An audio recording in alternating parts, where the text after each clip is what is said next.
అస్మద్గురుభ్యో నమః. ఈసారి ప్రశ్న కూడా కొంచెం కొట్టే ప్రశ్న అడితే ఉంది. సమాధానం చూద్దాం. ఏమిటది? భాగవతంలో ఉన్న ఘట్టం. దీన్ని మనకి పీఠాధిపతులు పెద్ద పెద్దలంతా కూడా రకరకాలుగా చెప్పారు. నిజమే. ఏమిటది? కృష్ణుడు బాల్యంలో చేసిన ప్రతి పనిని క్రీడ క్రీడ క్రీడ భగవంతుడు చేశాడు, భగవంతుడు అంటారు కదండి. ఆడవాళ్ళు స్నానం చేస్తుంటే వాళ్ళు కట్టుకున్న బట్టలు ఎత్తుకుపోయాడు కదా. ఇదేం పనండి? కృష్ణుడి వయసు ఎంతప్పుడు? గట్టిగా 7 ఏళ్ళు కూడా లేవు కదా. అలాంటి పిల్లవాడు ఆ పని ఎందుకు చేశాడండి? ఏమిటిది అన్యాయం? ఇప్పుడు అలాంటి చేస్తే తిడతారు కదండి. ఎంతసేపు భగవంతుడు సరిపెట్టుకోవాలా అని అడిగారు. పాపం బాబు, కృష్ణుడి బాల్య క్రీడలను ఒప్పుకున్నావు కదా, నువ్వు ఉంటున్నావు కదా. అయితే పూతన సంహారం దగ్గర విషం తాగి బతికాడే, మరి ఎవళ్ళైనా 7 ఏళ్ల లోపల పిల్లల తాగి బతికిన వాళ్ళు ఉన్నారా? ట్రై చేయండి. అది లేదా రోకలు ఈడ్చుకుంటూ వెళ్ళాడే, చేయండి. వీటికి మాత్రం ఎవరు మాట్లాడరు. బట్టలు ఎత్తుకుపోవడానికిను ఆడవాళ్ళ వెనకలు తిరగడానికి మేము తిరుగుతూ ఉంటారు కృష్ణుని ఆదర్శంగా. పిచ్చివాడ, కృష్ణుడు వస్త్రాపహరణం చేయడంలో అంతరార్థం భాగవతంలోనే చెప్పారు. అంతే తప్ప నువ్వనుకున్నట్టుగా అశ్లీలమైన భావనకి అవకాశం అక్కడ లేదు.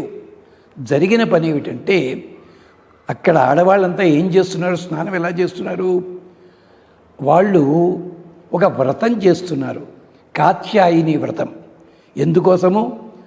తమకి తగిన భర్త కావాలని చేస్తున్నారు వ్రతం. మంచిది, తప్పేం లేదు. కృష్ణుడికి 7 ఏళ్ళు, వాడు పెద్దవాళ్ళే, పోనీ కృష్ణుడే కావాలి, మంచిది. మొత్తం మీద మంచి మొగుడు కావాలని చేస్తున్నారు.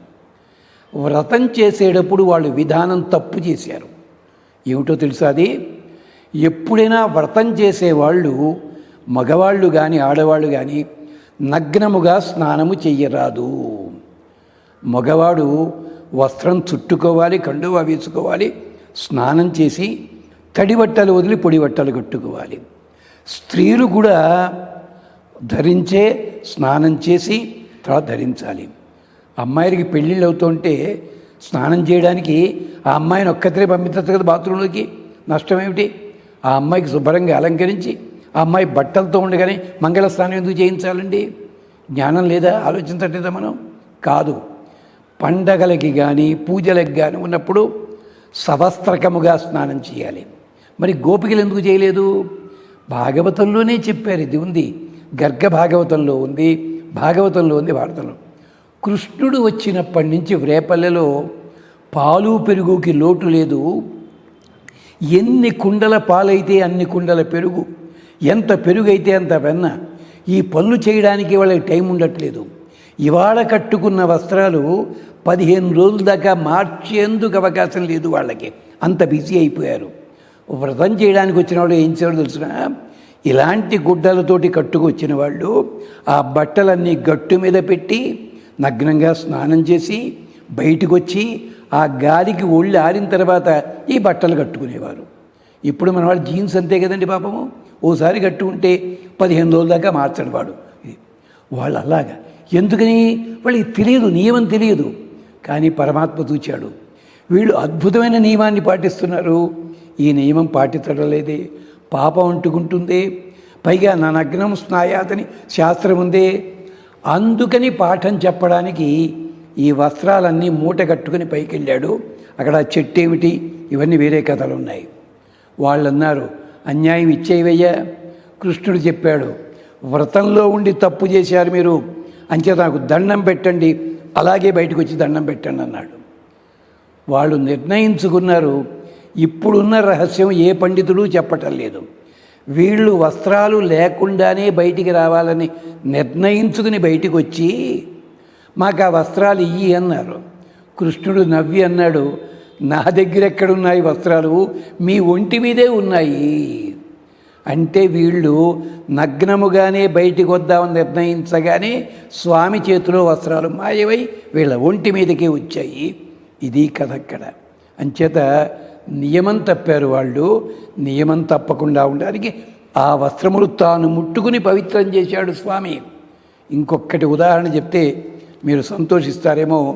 ఒకప్పుడు ఊరు వెళ్ళాలి అనుకోకుండా మైల వచ్చింది, ఆ బట్టలు తడుపుకోవడానికి లేదు. అప్పట్లో పల్లెటూళ్ళల్లో అప్పటికి ఉండేది ఇది 1000 పడగల నవల లోపల విశ్వనాథ్ కూడా రాశారు. రజకుడు అంటే చాకివాడు వచ్చి ఆ బట్టలు ముట్టుకుంటే అది పవిత్రమే పొమ్మన్నారు. అక్కడ అంత నియమాన్ని ఏర్పాటు చేశారు ఆ రోజుల్లోనూ. అలాంటిది వస్త్రాపహరణము, అంతే తప్ప ఏడిపించడానికి కాదు. అంతేకాదు కృష్ణుడు నెమలి పింఛం పెట్టుకున్నాడు, బ్రహ్మచర్యానికి సంకేతము. ఎలాగంటారా, మగ నెమలి నాట్యం చేస్తుంటే కంటి వెంట నీటి చుక్కలు కారితే ఆడనెమలి తాగుతుంది, గర్భం ధరిస్తుంది. అంటే శరీర సంపర్కం లేకుండానే గర్భం ధరింపజేస్తుంది మగనెమలి. పరమాత్మ కూడా రాసలీలలో ఎవరితోటి శరీర స్పర్శ లేకుండానే తన స్వరూపంలో ఉండే దివ్య తేజస్సుని వాళ్ళకి అందించాడు. అలాగే కుబ్జకి పిల్లాడు పుట్టాడు, మరొకడికి ఎవడికో అంతా ఉంది, ఇంత కథ ఉంది. అంచేత కృష్ణుడి కథని అలాంటి పెద్ద పెద్ద సొసైటీలు ఉన్నాయి, వాళ్ళేవి చెప్పటం లేదు. అది దురదృష్టం. స్వస్తి.